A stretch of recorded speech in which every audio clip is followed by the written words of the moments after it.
তো আজকে আমাদের জন্য আসলে ঈদের দিন বলতে পারি, খুশির দিন বলতে পারি, আনন্দে আত্মহারার দিন বলতে পারি। প্রায় 18 বছর পরে দেশনায়ক তারেক রহমান তিনি তার ঐতিহাসিক যে স্বদেশ প্রত্যাবর্তন সেটি ঘটবে আজ।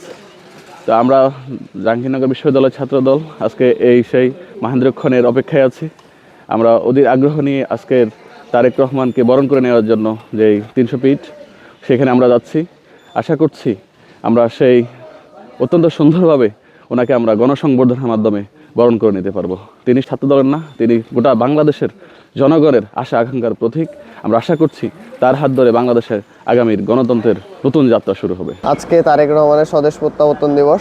দীর্ঘ 17 বছর নির্বাসিত থাকার পর তারেক রহমানের আজকে দেশের মাটিতে পদার্পণ। আসলে আজকে আমরা যারা জাতীয়তাবাদে বিশ্বাসী, গণতন্ত্র প্রেমী, তাদের কাছে আসলে এই দিনটা অনেক স্মরণীয় হয়ে থাকবে। আমাদের বিশ্বাস আমরা এই দিনটাকে সম্পূর্ণভাবে আমরা এনজয় করতে পারবো এবং তারেক রহমানের স্বদেশ প্রত্যাবর্তন দিবসের সকলকে শুভেচ্ছা। দীর্ঘ ফেসিবাদ বিরোধী একটি আন্দোলন সংগ্রামের কারণে দেশনায়ক জনাব তারেক রহমান আমাদের আশা আকাঙ্ক্ষার প্রতীক। দীর্ঘদিন নির্বাসিত ছিলেন, দীর্ঘ 17 বছর পরে তিনি দেশে প্রত্যাবর্তন করতেছেন। এটি সারা দেশের মানুষের মাঝে একটি উৎসবের আমেজ বিরাজ করছে। তারেক রহমানের এই ফিরা জাহাঙ্গীরনগর বিশ্ববিদ্যালয় ছাত্রদলের মধ্যেও আমেজ বিরাজ করছে।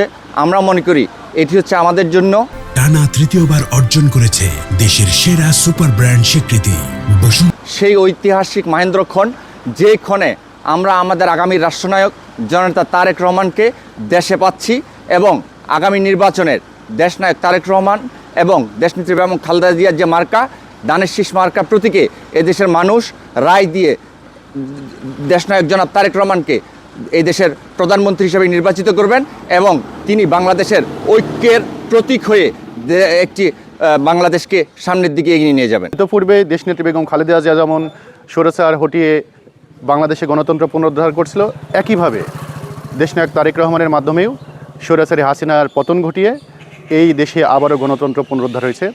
এবং আজকে আমাদের জন্য আসলে খুশির দিন বলবো, এভাবেই বলবো যে এই খুশিকে আমরা প্রকাশ করার মতো না। যে কারণ তারেক রহমানের সাথে আসবে, তারেক রহমানকে সামনাসামনি দেখবো। আমরা যারা 1/11-এর পর থেকে ছাত্রদলের রাজনীতি করছি, আমরা 2010 সাল থেকে ছাত্রদল করি যারা, বা আমাদের এই সমসাময়িক যারা ছাত্র রাজনীতি করি, তারা কখনোই দেশনায়ক তারেক রহমানের সান্নিধ্য সরাসরি পায় নাই। তো আজকে আমাদের জন্য আসলে ঈদের দিন বলতে পারি, খুশির দিন বলতে পারি, আনন্দে আত্মহারার দিন বলতে পারি। আমরা রাজপথে দীর্ঘদিন তারেক রহমান আসবে বীরের বেশে, আজকে সেই মহেন্দ্রক্ষণ। আজকে আমাদের শুধু সাধারণ কোনো সমাবেশ না, আজকে আমাদের উৎসবের দিনে আমাদের গোটা বাংলাদেশ যারা জাতীয়তাবাদী শক্তিকে ধারণ করে তাদের আজকে ঠিক আছে উৎসবের দিন, আনন্দের দিন। আমরা যে স্বপ্ন দেখতাম আজকে সেই স্বপ্ন বাস্তবায়ন হতে চলেছে। নিঃসন্দেহে এটা যারা বিএনপি করে এবং বাংলাদেশকে যারা ধারণ করে তাদের জন্য একটি আনন্দের দিন। আমি বাংলাদেশ জাতীয়তাবাদী ছাত্রদল জাহাঙ্গীরনগর বিশ্ববিদ্যালয়ের পক্ষ থেকে সবাইকে আন্তরিক ধন্যবাদ জানাই।